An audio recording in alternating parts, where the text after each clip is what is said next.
Very good morning. Ram Ram, Sitaram, જય શ્રી કૃષ્ણ, જય માતાજી, જય ગોપાલજી, ઠાકોરધણી, જય જલારામજી, જિનેન્દ્ર, જય સ્વામિનારાયણ, મહાદેવ હર હર હર મહાદેવ. કેમ છો?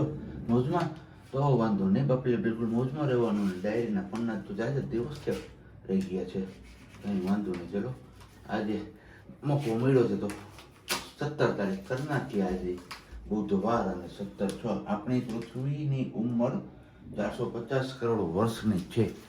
તો આ એક નવો ફેક્ટ જાણવા મળ્યો. 450 વર્ષ, કરોડ વર્ષ એટલી જૂની પૃથ્વી છે આપણી. અને બાકી તો બસ હવે પૃથ્વી ભલે ગમે એટલી જૂની હોય, પણ એક ખરાબ સમાચાર એવા છે કે દેશ ઉપરથી ચોમાસાના વાદળો જ ગાયબ થઈ ગયા છે. સેટેલાઇટ પિક્ચરમાં ક્યાંય દેખાતા નથી, એવું હવામાન વિભાગ દ્વારા પેલું ન્યૂઝપેપરમાં કે ક્યાં મેં ક્યાંક વાંચેલું છે, એવું કહેવામાં આવ્યું છે. તો આ વર્ષે હજી 1 જૂનથી લઈને 14 જૂન સુધીનો જે વરસાદનો પેલો હોય છે ને, પ્રી મોન્સૂન એક્ટિવિટી પડવાનો, એ 64% ઓછો વરસાદ પડ્યો છે. તો હવે વરસાદને આપણે ક્યાંક ગોતવા જવાનો છે, વાદળાઓ ક્યાંકથી ભેગા કરવાના છે ને પછી ભારતમાં વરસાવવાના છે. કારણ કે જો વરસાદ નહીં આવે ને તો પછી બધી કામકાજ આપણું અટવાઈ જવાનું છે. કારણ કે જે લોકોને પાણી છે એ લોકો તો અત્યારથી આગોતરું પેલું વાવેતર કરવા માંડ્યા છે, પણ એ પાણી ક્યાં સુધી રહેશે? એ તો પછી એકબીજાને આજુબાજુમાં જે તળ લાગુ પડતા હશે, એકબીજા બધા ચાલુ કરશે પાવાના, એટલે ઝડપથી ખૂટી જશે અને પછી પીવાના પાણીના પ્રશ્નને એવું ઘણું બધું સમસ્યા સર્જાઈ શકે છે. કારણ કે આ વર્ષે કહે છે કે અલ નીનોની અસર છે. તો હજી જૂન ને જુલાઈમાં તો જો વરસાદ થઈ ગયો તો થઈ ગયો, બાકી ઓગસ્ટ નહીં સપ્ટેમ્બરમાં તો બહુ કપરી સ્થિતિ થવાની છે એવું મેં સાંભળ્યું છે. તો બસ બધા લોકો પ્રે કરીએ કે ફટાફટથી આપણે વરસાદની જે ચાતક નજરે રાહ જોઈએ છીએ એ વરસાદ આવી જાય. અને મેં કીધું ખૈખડું હું મારો અવાજ એટલો બધો વધી ગયો છે કે સીએબેન સુધી પહોંચી ગયો એટલે જોવા જવું પડ્યું. પણ સોરી, ચાતક નજરે જે આપણે રાહ જોઈએ છે એ રાહ ન જોવી પડે અને ફટાફટથી વરસાદ આવી જાય. તો બસ હવે આપણે બીજું કંઈ નહીં. ગામડામાં તો જનરલી જો કે વરસાદ ન થતો હોય ત્યારે પેલી ધૂન બોલાવે છે અને પછી કૂતરાઓ માટે લાડવા અને ગાયો માટે લાડવા ને એવું બધું બનાવતા હોય છે. તો આ વખતે મને લાગે છે કે એ બધું વધારે જોવા મળશે. કારણ કે વરસાદ ખેંચાવશે ને તો પછી બધાના જીવ અદ્ધર થઈ જશે. તો બેટર છે અત્યારથી જ આપણે ભગવાનને પ્રે કરીએ કે ભાઈ ભગવાન તમે જલ્દી વૃષ્ટિ કરો આ વરસાદની, જેથી કરીને અમે વાવેતર કરી શકીએ. ચલો આ તો થઈ હવે વરસાદની વાત, પણ આપણે હવે પહેલાં કરવાના છે ફટાફટથી દીવાબત્તી પછી ચા પાણીને એ બધું મૂકવાનું છે. કારણ કે ઓલરેડી અત્યારે 7:10 કમ છે ને આજે થોડાક આપણે વહેલા જાગી ગયા છે. 6:30 વાગે આપણે 6 વાગ્યામાં જાગી ગયા હતા, પણ પછી પડ્યો હતો એમને, કારણ કે ઊંઘ નહોતી આવતી. અને હમણાં ખબર નહીં છેલ્લા પાછા 4-5 દિવસથી આ પ્રોબ્લેમ ચાલુ થયો છે. બેક જે વાહો છે એ સવારે ઉઠું ને એટલે જકડાઈ ગયેલો હોય છે. એટલે હવે કસરત કરી ઘડીક વાર ને બધું મોકળા બોકડા છૂટા પડ્યા આમાં, અને પછી પાછા આપણે નાવા જતા રહ્યા હતા. તો બસ આવું બધું કામકાજ કર્યું છે સવારમાં. તો હવે ફટાફટથી કીધું એમ દીવાબત્તી કરી લઈને પછી ચા પાણી ને બધું મૂકી દઈએ અને પછી પાછા આપણે આગળ કન્ટિન્યુ કરીએ છીએ. ત્યાં સુધીમાં તો લગભગ સિયાબેન જાગી જશે. કારણ કે આજે પણ સેમ એવું જ બન્યું કે હું નાવા ગયો ને ત્યાં બેનબા રાડો પાડો માંડી, મમ્મા. તો પાછા એમને મમ્મીએ સુવડાવી દીધી છે. એટલે આપણે આ રૂમમાંથી ઓલા રૂમમાં, ઓલા રૂમમાંથી આ રૂમમાં એમ આટા વીટા માર્યા રાખીએ છીએ. કારણ કે પેલી બાજુ જવું છે ને ખતરો છે, ભયની નિશાની છે. જો ત્યાં ઝડકી અવાજ સંભળાઈ ગયો ને તો પછી પ્રોબ્લેમ થઈ પડશે. એટલા માટે આપણે ત્યાં નથી જતા. કંઈ નહીં, ચાલો હવે ફટાફટથી હમણાં પાછા મળીએ છીએ. કેટલા વાગ્યા? જો 8:05 કામ છે. હજુ આપણે જવા માટે અહીંયા રૂમમાં આવ્યા ના કીધું રૂમાલ ને એવું બધું લઈ લઈએ આપણે, અને પછી છાનું મના નીકળી જઈએ જવા ઓફિસ. ત્યાં તો અમારા બેન બા જાગી ચૂક્યા હતા અને પપ્પા આમ ટગર જોતી હતી. તો બસ એમના મમ્માએ અત્યારે મસ્ત મજાનો એમના માટેનો નાસ્તો રેડી કરી દીધો છે. એ નાસ્તો કરશે ને પછી આપણે જઈશું ઓફિસ. તો વાલી વેરી ગુડ મોર્નિંગ ને જય Shri Krishna. Very good morning અને જય શ્રી કૃષ્ણ. અત્યારે ઉઠીને કેવું થાય ખબર છે? કેવું થાય? ના આપણે માથા મોઢાનું કઈ કરવાનું નહીં, તૈયાર થવાનું નહીં, બ્રશ કઈ કરવાનું કાંઈ નહીં. પેલા વાસી મોઢે ફટાફટ રોટલી બનાવવાની. બેન ખાઈ અને પછી તમારે આગળ. હા જો સિયા પાડે. 1 મિનિટ શાંતિનો. હા કે મમ્મા જો બેકગ્રાઉન્ડમાં કદાચ તમને લોકોને અવાજ સંભળાતો જ હશે કે બેનબા હા પાડે છે. હા એ કે મમ્મા જેટલું પણ બોલે છે ને 100% સાચું જ બોલે છે. એમાં એક પણ શબ્દ ખોટો નથી. એવું હતું ને સિયા? હે મમ્મા જે કીધું સાચું છે ને? હા હવે આમ જો સીતારામ જય શ્રી કૃષ્ણ કરજો બધાને. હા મારો દીકરો ડાયો. સારું હાલો તો હવે ફોક લાવીને હવે નીકળવું પડશે એવું થશે અહીંયા આજે. બાકી બીજો રસ્તો નથી હવે આપણી પાસે કઈ. તમને જવાની બીક હોય, અમને આખો દી રાખવાની બીક હોય. ઉઠી ગઈ છે એટલે હવે શું કરીએ? 2 દીમાં એટલી હું થાકી છું એને રાખતા એમ થાય કે આ ઉઠી ગઈ છે આખો દી હું એને કેમ રાખી. એટલે જેમ બને ને એમ મોડી ઉઠાડવાની ટ્રાય કરીએ પણ 8 વાગે છેલ્લા લાખ જાજી વાર સુધી હુવે મારું હું ભલે ભેગી ભૂતી રહું, મારું ભલે કામ ન થાય કાંઈ ન થાય ન કરે મારે કાંઈ કામ થાય નહીં પણ આ ભૂતી રહી એમ થાય કે હું ભૂતી રહું. હોટલ મને અહીંયા ગળું ભરી પીવું છે આ પણ નહીં પીવાનું. હું પીશ ને તો મારી આવવાનું આપશે બેજાવાળા એને ચાની કેટલી. ચલો સવારમાં મળ્યા હતા, સવાર પછી કઈ કન્ટિન્યુ કર્યું નહીં કેમ કે આપણે એક નવું કામ ગઈકાલે તમારું લોકો જોડે શેર નહોતું કર્યું. સિયાબેન તો થઈ ગયું. ચાલો જો અત્યારે ઉભી રહે. જો આપણે જમવું છે ને અત્યારે નાસ્તો કરવો છે ને તો આપણું પેલું મૂકી દો મેટમાં. જાઓ 2 વાટકા મૂકી આવો, એક મમ્માનો એક સિયાનો. તો તોફાનના કારણે ગઈકાલે પણ શેર નહોતું થયું. અત્યારે હજી બોલવા જાઉં છું ત્યાં ચાલુ થઈ ગયું.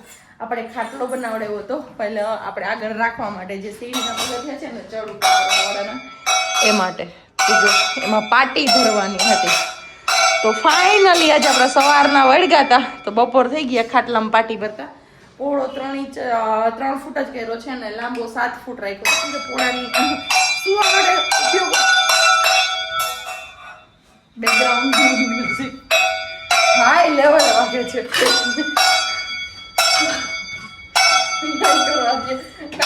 નહીં કરવાની સિયા થોડીક વાર રે, મમ્મા વિડિયો બનાવે છે એટલી ઘણી ચૂપ. અલે આ ડીશ લઈ લે. ચલો તો બસ સુવા માટે ઓછો ઉપયોગ કરવાનો છે કે બસ ખાલી આડો રાખવા માટે જ કર્યો છે. બાકી સ્ટીલનો ખાટલો પણ આપણી આગળ ઓલરેડી છે પણ આની લંબાઈ 7 ફૂટ રાખી છે કેમ કે 2 ગાળો છે ને 2 સીડીનો ચડવાની અને ઉતરવાની બંનેનો 7 ફૂટ છે એટલા માટે કે ગમે ત્યારે દોડીને છે ને સિયાની સ્પીડ ધીમી નથી હાલવામાં. એ મારી જેમ છે ઉતાવળી. તો એ દોડીને સીધી બહાર નીકળતી હોય તો ક્યારેક બીક લાગે કે સીડી પરથી પડી ગઈ હોય તો બસ એટલા માટેથી આપણે એક ખાટલો બનાવડાવ્યો હતો. ફાઇનલી આજે એમાં પાટી ભરાઈ ગઈ છે અને કમ્પ્લીટ થઈ ગયો છે.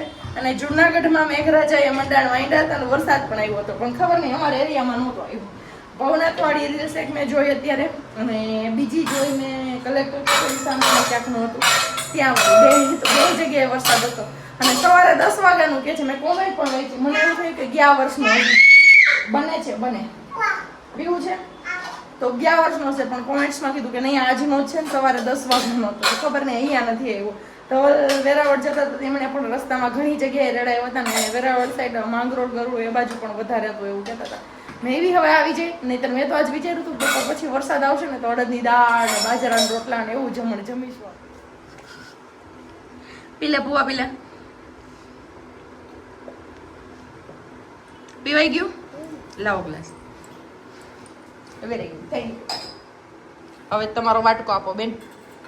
એક વાટકો તારો, મમ્માનો ભલે રહ્યો. આમાં તને દૂધ જોઈએ ને થોડુંક ગાયનું દૂધ જોઈએ ને. પછી શું ખાવાનું છે આપણે ચા સાથે? ગાંઠિયા. મારી ગેલુડી. હા એમાં પછી સિયાન શું બનવું છે? સિયા જન્માષ્ટમી ઉપર સિયાન શું બનવું છે? કાનો. રાધિકાનું જ બનવું? રાધિકા બનવું છે? કાનોય બનવું છે? એમ નહીં કરવાની, એ વાત ખોટી. પગ સીધો કરો, પલોઠી વાળો. Very good. હવે મૂકી દો વાટકો નીચે. Very good. આમ જો કાનો બનવું છે કે છાસ માં દૂધ નથી નાખવું? દૂધ નહીં, એમાં ચોલું નથી નાખવું. જો મચ્છર આવું, જો મચ્છર આવ્યું. ક્યાંથી આવવું હશે મચ્છર? મચ્છર મનસીએ પાસે નહીં. હાટી ડુલડુલ. હાથી નહીં ડુલડુલ. ભૂલાઈ ગયું મમ્માને, ભૂલાઈ ગયું. સિયા ભૂલાઈ ગયું. હા સિયા પી લેશે. ચાલો આ માટેથી આપણે ખાટલો બનાવ્યો હતો અને ફીટો ફીટ એક્ઝેક્ટ માપ આવી ગયો આપણા ખાટલાનો. ભાઈ આ અમારે કૃષ્ણાબેનનો ખાટલો છે. અત્યાર સુધી અમે એનો આ ખાટલો વાપર્યો હતો. હવે અહીંયા આડો થઈ ગયો આ દરવાજો એટલે કઈ ટેન્શન જ નહીં. ચલો બહુ રોંઢે મળ્યા હતા સીધા અત્યારે જમવા ટાઈમે વાગ્યા છે 8:15 અને ધવલ હજી સુધી આવ્યા નથી. એમને આવવામાં લેટ થશે ને આપણે જમવામાં બનાવ્યું છે સાદું સિમ્પલ વઘારેલી ખીચડી. સિયા પગ સીધો કરી દે. અને બેનબા લઈને વહી ગયા છે કેળા બધા. એમને ટી શર્ટ માંથી પહેરવું એટલે આપણે વધારે વાત નહીં બતાવીએ. તો બસ આવી જાવ. આવું સાદું સિમ્પલ આપણા માટે વઘારેલ ખીચડી છે, ધવલ માટે ખમણ અને ખાંડવી બંને છે. તો બસ આપણે હવે ખાઈ લઈએ વઘારેલી ખીચડીના વારું પાણી. તમારા લોકોને ખાઈ હોય વઘારેલી ખીચડી તો આવી જાવ મસ્ત મજાની. આજે ગિરનારી નથી, સાદી સિમ્પલ વઘારેલી ખીચડી છે, કેમ કે મારે એકને જ ખાવાનું છે. ધવલ માટે ખમણ અને ખાંડવી બંને છે ને, તો પછી બીજી કઈ રસોઈ આપણે કરી નહીં. હા, હમણાં છેલ્લા 2 દિવસથી આવવામાં લેટ થઈ જાય છે ને મારો દીકરો મારી રાહ જોયા જ રાખતો હોય. પાપા પાપા એમ કરતો હતો ને, પાપા પાપા કરતો હતો ને સિયા. હે આવીએ ને એટલે થોડીક એમની હે ને પેલી કહે ને કે જાગલે વધી જાય. બાપાને હમણાં દેખે ને સવારના વયા ગયો ને અત્યારે આવે ને એટલે થોડુંક આમ કાલુડ થતી આવે. હે ભાઈ 12 કલાક ઉપર થઈ પછી એને યાદ આવે ને આ શું છે ભેગું? કેડા. કેળા ઓકે. વઘારેલી ખીચડી ને કેળા નોથાણું જોરદાર જમાવટ ને એમાંય વરસાદ હોય. આ મોજ પડી ગઈ. વરસાદ તો આજ તો મને તો મજા જ આવી ગઈ. તે રસ્તામાં ક્યાંક ક્યાંક રેડો આવતો હતો ને પલળતો જતો હતો. પલળવું જ છે પલળવું છે, પણ જોઈ એવો આવ્યો જ નહીં ઠેઠ સુધી. અને આજે જે સવારે જ મેં તમને લોકોને કીધું કે ચોમાસાના વાદળાઓ ગાયબ થઈ ગયા છે, પણ અચાનકથી લાગે છે કે પાછા પ્રગટ થઈ ગયા છે. તો વાંધો નથી, ઝડપથી વાદળો પાછા આવી જાય અને વરસવા લાગે તો મોજ પડી જાય. અને અહીંયા મા દીકરી 2 વચ્ચે ડખો થઈ ગયો અત્યારે. જોઈ લે જોઈ લે જોઈ લે. હે ખીચડી ઉડાડવી હોય કે ઉડાડવાની વસ્તુ થોડી છે અને થોડું ઉડાડે. ને બાકી આપણા માટે છે આવા ખમણ અને ખાંડવા. ખાંડવા હું હે મસ્ત મજાનું તમારા માટે તૈયાર છે, જમી લો.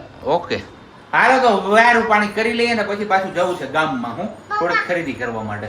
હા દીકરા, શું? એ પાપા માટે છે. આમાં બેનબાને ઉતાવળજો હવની પહેલા. આમ છે હવની પહેલા ભાગતા ત્યાં કે ટાટા ટાટા. માં આજે આખો દિવસ કે જેલમાંથી આઝાદી મેળવી ને એવું લાગે, કારણ કે આજે આખો દિવસ એમને બહાર કાઢી જ નથી. એટલે કે આવું બજારમાં કંઈ લઈ જ નથી ગયા. નકર તો હું આટા વીટા કરવા કંઈક લેવા જવાનું છે. એમના મમ્મા એમને લઈ જતા હોય છે બજારમાં, પણ આજે એ પણ મોકો નથી મળ્યો. તો અત્યારે મોકો મળ્યો તો એટલી હરખાઈ છે અને વાત ના પૂછો તમે. તો ફટાફટથી આપણે જવાનું છે અત્યારે હવે કેરી લેવા માટે. સબસ્ક્રાઈબર મળ્યા કે શું છે અહીંયા સમજાણું નહીં મને.